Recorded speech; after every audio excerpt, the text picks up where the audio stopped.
From KUNC and the NPR network, this is In The NoCo. I'm Erin O'Toole. There are many types of mental health therapy you can access these days. Talk therapy, art therapy, music therapy. Jen Ikuda leads sessions in something called Cuddle therapy. It's a growing field. Jen calls herself a professional cuddler. She works with clients who want to learn to be more comfortable with another person's touch. Many clients have experienced physical trauma, and many have autism. Jen usually works with clients in one-on-one sessions, but also organizes what she calls community cuddles for groups of clients at her Arvada office. We talked with her about the emerging field of cuddle therapy and what she remembers about her first experience as a cuddle therapy participant. It was exhilarating, and I felt high. I left feeling as though all of those feel-good hormones were coursing through my veins, and I had no idea what to do with it all. Can you tell me a little bit more about that first cuddle session? What happened that really resonated with you? I was able to share in a circle of safe people that all agreed to the same rules, that my sexual abuse had impacted my ability to receive touch. And they held me. No one touched me without consent. Everyone asked yes or no questions the entire time. If they noticed my body language shift, or if they noticed my intonation in my voice shift, they would check in. They would say, "Oh, that doesn't actually sound like a yes. Would you like to change your mind?" And that had never happened in my life. So I realized in that moment that there were safe people that I could receive safe touch from if I set up the right container. And what does the training look like? I'm so curious to know. What does it take to become a cuddle therapist? Yeah, so we go over all of the consent practices, all of boundaries, how to set up a business. And in doing that, we get the opportunity to be with 3 or 4 or 5 mentors on a call that have been in this industry for a long time to really understand what the therapeutic basis of a professional cuddle therapy practice looks like. And now you are in this line of work, and Jen, you often work with people who have experienced trauma from violence or exploitation. They are trying to relearn how to be physical with another person and feel safe. How do you overcome apprehension in someone who has this level of trauma? Oh, great question. We go super slow. We slow everything down, our speech, our body movements, our questions of yes or no. We ask people at the very beginning, hey, do you want to practice saying yes or no? And that is what helps them create a safe container where they can have the autonomy to decide what touch is accepted and what they're willing to give. I'm so intrigued that you ask people if they want to practice saying yes or no. Why is that? Because likely they have never been listened to when their no has been stated explicitly, and I create a safe enough space to hear whatever their yes or their no is. We create an environment where we can search for a yes and figure out what that feels like in their body. You told Westward in an interview that about 90% of your clients have autism. What do you tend to focus on with your clients who have autism?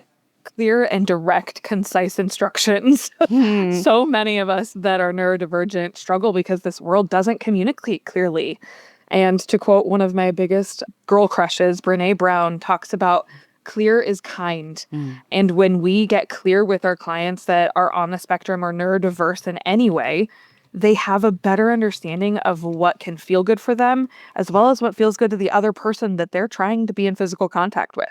You kind of included yourself in talking about people with autism. Do you identify as neurodivergent? Yeah, I'm both autistic and I have ADHD. Jen, I would love to start with what a typical one-on-one session looks like. Can you take me through what you do with a client during a session? The session actually starts with a 15-minute Zoom call to either screen them or to get to know each other a little bit. Touching bodies is awkward and interesting for a lot of people, so having that 15 minutes beforehand is really helpful. Then we move into a session with each other in my office in Arvada at True Self Sanctuary, where we take the first 15 minutes, sign consent forms, go over our code of conduct, and any personal boundaries we may have about touch.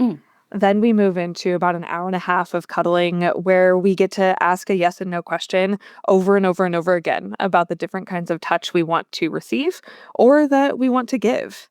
And at those last 10 minutes, we kind of get grounded. We have to come back to the world as we know it. And that includes folding up our blanket and making the bed for the next client to come in. In a few days, I check in and we ask what came up for them, trauma, triggers, excitement, anything like that. Jen, what kind of touch is allowed in a session? So this is a strictly non-sexual platonic touch. So we don't touch in any of the bathing suit regions, and we discuss what kind of touch feels good. So while we acknowledge and recognize that sexual arousal can happen, the touch that we're looking for will steer us clear from that. So we do light touch or soft touch or harder touch where it's like more grippy, like a sports massage. But we have a clothing minimum so that clothing line restricts us from being touched in any of those places that may become sexual in nature. Are there people operating in this industry without formal training? And is that a concern? Yes, there are people operating without training and certification. And it is a concern for me on the professional side of things that I want this field to be as professional as therapy, as talk therapy, as EMDR, as CPT. And it's quite difficult when people come into our industry and use it for purposes that are not platonic. So it's, in my opinion, vital that we get people trained if they are going to state that they are a professional cuddle therapist. Cuddle therapy clearly is a growing field. Why do you think it is connecting with people right now? Oh, we have a very sad epidemic of loneliness right now, which we saw exponential results from COVID when we all had to be separated. Right. That it's just getting worse. People aren't coming back together. We're not in community raising our families together. We live separate lives. We live in single family homes. And it's a challenge to get those touch needs met that are important to us living a sustainable life. Can you tell me a little bit more about what it's like to work with clients who've experienced trauma? How do you know they're making progress and that they may be able to translate this therapy into their personal lives?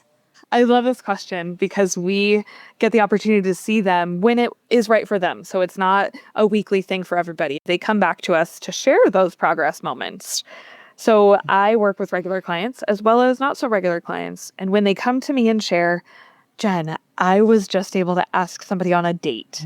Or, Jen, I was just able to stick up for myself in a work negotiation that I never would have done had I not been working with you for a year.